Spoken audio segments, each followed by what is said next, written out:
Right, David, it's gone on for 25 years since you joined Newcastle. Had a lot of interest when you left Leicester.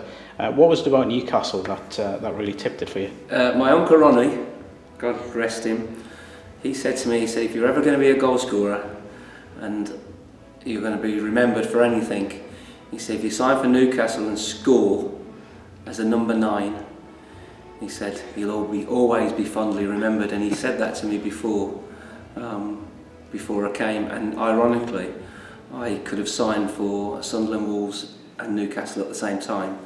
I got interest in all 3 clubs and I went on to play for all 3. You were part of a young side here at Newcastle.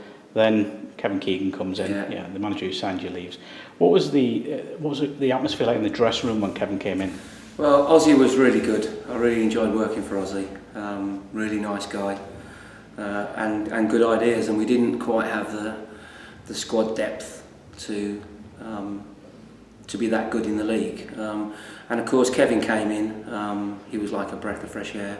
Sir John obviously brought Kevin in, and Sir John is such a pivotal person for what's been so good for the football club. Great guy, really great guy. And Kevin came in, and he just sort of brought the city together in the space of about 3 days. It was as if we'd, this sort of person had come in and taken over everything at Newcastle. It was brilliant. It could have, of course, gone the other way. Everyone, when you come up here, wants to talk about that goal, so I'm no different. That goal against Portsmouth, what do you remember about it? I remember all of it. Mick Quinn laid the ball down to you, was that right? He did, yeah. Then obviously you put it home. Yeah. What are your memories of it? Well, I'm not known as a goal scorer for scoring from outside the penalty box. I've got to say that. I was always quite clever in getting into the right position within the penalty box. And that was, as you said, a really good layout from Quinny. And madly, I never played that many times with Quinny because he was injured when I first came. And then the team sort of rotated around a little bit, but Big Mick laid me a nice little. He set it up brilliant for me because I just hit the back of the ball and it obviously flew in, and of course it was a tremendous relief for everybody, and no more than Sir John and Kevin. You're quite famous for the Leicester game as well, the win down at Filbert Street, for ushering Newcastle fans back into the paddocks where they were in a bit of trouble. Do you realise what a cult hero you are up here? I suppose you can't escape it when you come up. Well, it's really nice. I haven't been back up, I've got to say, for quite a while. I brought my son with me, who was born here in the city centre, and we're going to have a little bit of a tour around memory lane type thing and show him a few places. So, which is really, really nice. But it's nice that I am fondly remembered, and it's humbling really to be told that by a few people. And so we'll have a nice couple of days up here and have a few beers, no doubt, I would imagine. The following season, obviously, Kevin brought in the likes of Paul Brace, Parry Venice and John Beresford, 3 defensive players, when really he was seen as an attacking manager. That season, the club and the city just went bang. What was that like being a player? We started so quickly. We had a good pre-season. Kevin and Derek Fazackley. Derek Fazackley is a first-class coach and still is. I think he's down at Oxford now with Michael. And Faz was a lot to do with a lot of things that we done on the training ground. Kevin was really good. I love the gaffer. He's a really good guy. But we had a good start to it. We had a good start, and we went the first 10 games undefeated, of course, and won all of them, which was great. And the belief was just going. But the belief had came from Kevin when he first came in, sort of 4 months before. And he signed good pros. He really did, really good pros. Brian Kilcline came in, Sheeds came in, really good lads. And that was the key, and we just jumped forward. I am going to skip quite a bit here through the season because there's a lot to chuck in that season. But the last game, your last game, not that we knew at the time, you signed off. You signed off for the hat trick against Leicester, your former club. That was a really special day. A lot of memories. The trophy being given for the title win. Did you suspect anything that you would be leaving? No. The game was fantastic. I mean, we'd won the league before, we'd won the league a couple of weeks before, so it became a celebration. But the critical part was that we wanted to win the game, and Kevin was really emphasised the fact that if we're going to go out on a high, let's go out on a high and win. But for Coley and myself to both score a hat-trick on the last day was brilliant. But I was actually driving back down to Birmingham where I live. And Kevin phoned me and he said we've had a bid accepted, and I said right. I said that means I ain't going to play, which was always a problem for me because I wanted to play first team football. Yeah. I didn't want to play in the reserves or be a sub.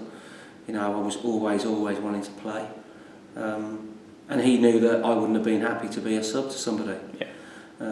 And I said to him, who are you signing? And he said Peter Beardsley, and I said that's not a bad replacement for me. And as I say, I went back home, and that was it, and went, and it was just football. It was just football business, which is what goes on. And I have no animosity towards Kevin or the club or anything. It's just football. You, of course, saw the other side of the time we divide. You had time at Sunderland.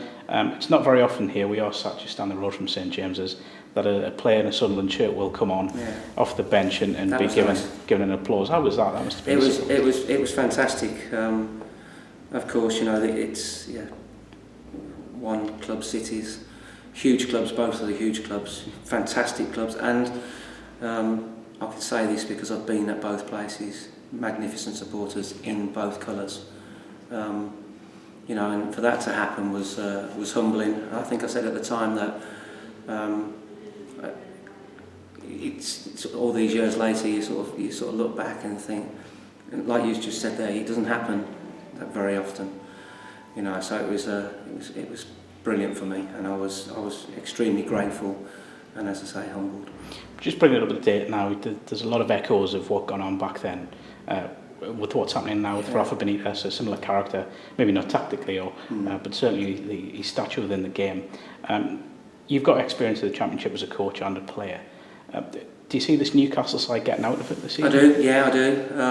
I'm happy to say that I had Carl and Jamal at Forest a few years ago when I was coaching with Billy, and they're super kids, really good. Carl's got a great chance of hopefully becoming England's number one for himself, and Jamal as well. He's got a really good chance of progressing and getting into the national team. And you see the difference. Kevin and Rafa are completely different personalities, completely different types. But hopefully for a good end to the season. They've got some good players, and he's signed some very good players as well. He's been very shrewd in the market. Yeah. And looking from afar, all my former clubs that I've played for, I like them to do well. Yeah. And especially for Carl and for Jamal. How far do you see those two going? Obviously, you saw them come through. I think they're really good. I think both of them have got really good. They've got the makings of being excellent players. Yeah. I've got a soft spot for Carl because we had him very young at Forest, and we introduced him to the first team, and then we left, and of course we went back again with Billy, and he was still there, and Jamal had came through as well. And they've both got a real good chance. They're learning. They'll make mistakes, of course, especially as a goalkeeper. Yeah. He'll make mistakes, but they're very, very good professionals. If Newcastle were to go up this season, do you believe that I don't want to say finances, but do you think everything's in place for Rafa to be able to really kick on? Yeah, I do.